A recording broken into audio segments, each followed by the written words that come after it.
Make sure to subscribe and turn on the notifications so you can be alerted when new content is released. Enjoy the video. Worry, guilt, shame, envy, jealousy, competition, those are all created by the hormones of stress.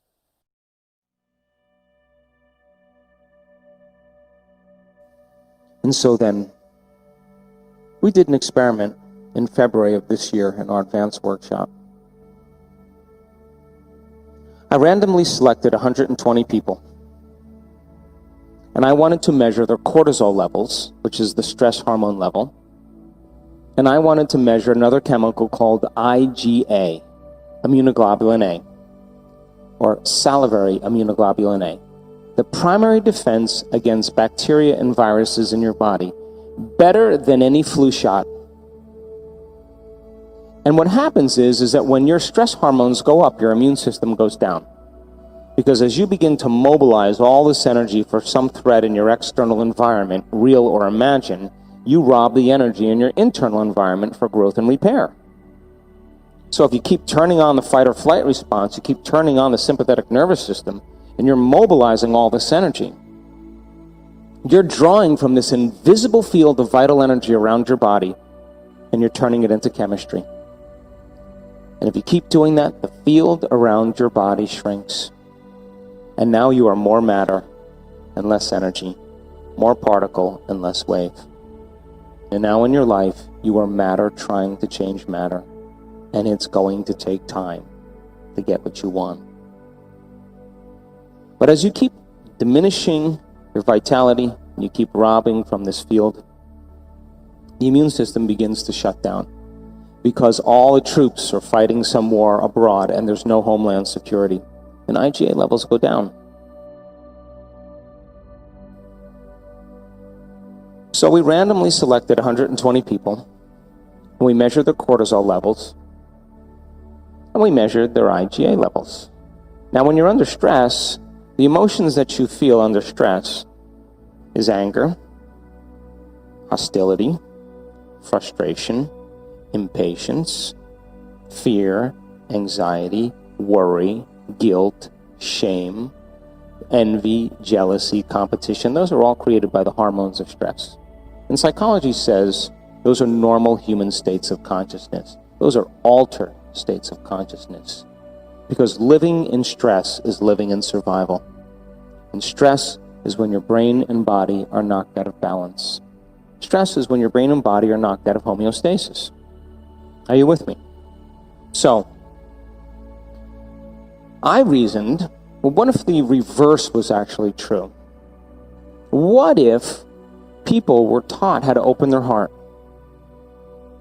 And when you're frustrated and when you're impatient and you're angry, your heart beats out of rhythm. And we've measured that over and over again. The heart gets highly incoherent, and the heart has its own little brain. But when you feel gratitude and thankfulness and care and inspiration, all of a sudden, if you do it properly, your heart will start to get very orderly, very coherent, very synchronized. And so I wanted our students to sustain an elevated emotion for at least 10 minutes, 2 to 3 times a day. That's it. But what happens when you experience an elevated emotion, and we know this because we've measured it also, if you can begin to sustain an elevated emotion, this is the creative center right here. It's like dropping a pebble in water. And if you were able to sustain that emotional state, you were dropping pebble after pebble after pebble in a perfect rhythm. And what happens is the field around the body tends to grow. Now you are more energy and less matter, more wave and less particle. And now you begin to feel connected to something greater. And if you can feel more deeply, more richly, and more completely, you're dropping a big stone and it's creating a bigger wave. And that energy is a frequency. And all frequency carries information just like a radio wave. And your thought is the intention on that wave. And so I had them sustain these elevated states for 10 minutes a day, twice a day or 3 times a day for 4 days. At the end of 4 days, their cortisol levels dropped 3 standard deviations, clinically significant. But their IgA levels went from about 53.5 to 87. That is scientific history right there. They epigenetically signaled new genes in new ways, and their immune system got much, much stronger. And there were a few people whose values were over 100.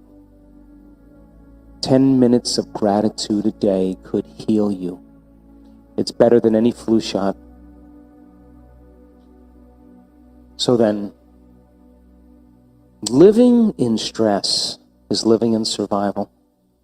And all organisms in nature can tolerate short-term stress. But human beings, we become addicted to very chemicals of stress, very hormones of stress. And we use the people and conditions and the problems in our life to reaffirm that addiction to the emotion. And we can turn on the stress response just by thought alone. Out of the infinite potentials in the quantum field that await you, when you're under stress, you will select the worst case scenario. And you will begin to emotionally embrace that outcome in preparation for it happening. Do you know why? Because when the survival gene is activated, you prepare for the worst. Because if anything less happens, you have a better chance of surviving. And people live their lives that way. And when you get it right, you say, hey, you know how smart I am? You need to hang out with me. But what happens when you don't get it right? It's called anxiety, panic attacks, insomnia, OCD. And so then you can begin to forecast some worst case scenario in your mind. And you can turn on the stress response just by a thought alone. You could revisit some past bitter memory, and to the exclusion of everything else, make it real. And your body, as the unconscious mind, is believing it's living in that past experience.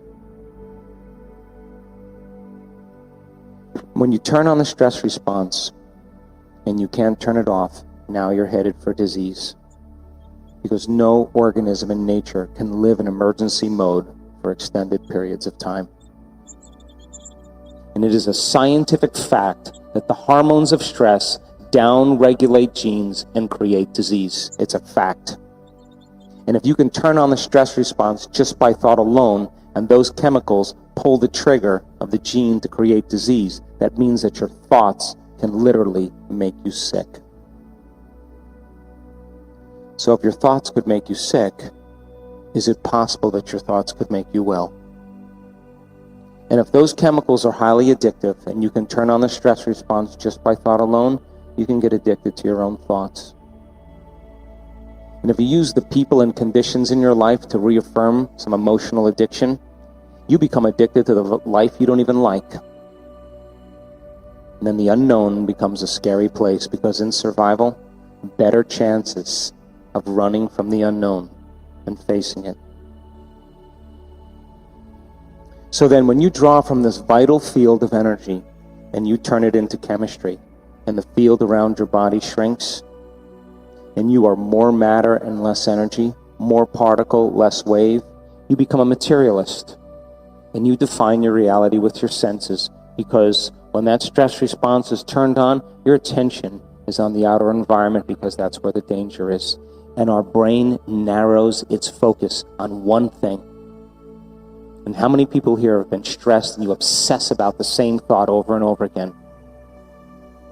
And that's because those chemicals are forcing you to narrow your focus on the most eminent and important thing in your life. And when you do that, and you start thinking about the problems you have and the people you need to take care of and the things you have to do and the places you have to go, each one of those people or things or places has a neurological network assigned to it. And as you shift your attention from one to the next, the brain starts to fire incoherently. And if you were to measure those brain waves, they're very disorderly. They're disintegrated. They're incoherent. And when your brain's incoherent, you're incoherent. And when your brain isn't working right, you're not working right. The amazing thing then is when you draw from that field and you are matter trying to change matter, you will always try to force the outcomes in your life. You try to control the outcomes in your life. You try to predict them because you are matter trying to affect matter. And because we live in this realm of 3 dimensions, we live in a realm where there's infinite space. And you experience time by moving through space. And so it takes time to get your goals achieved because you got to drag your body from one end of the universe to the other to get what you want. The new house, the new car, takes time. That's 3-dimensional creation.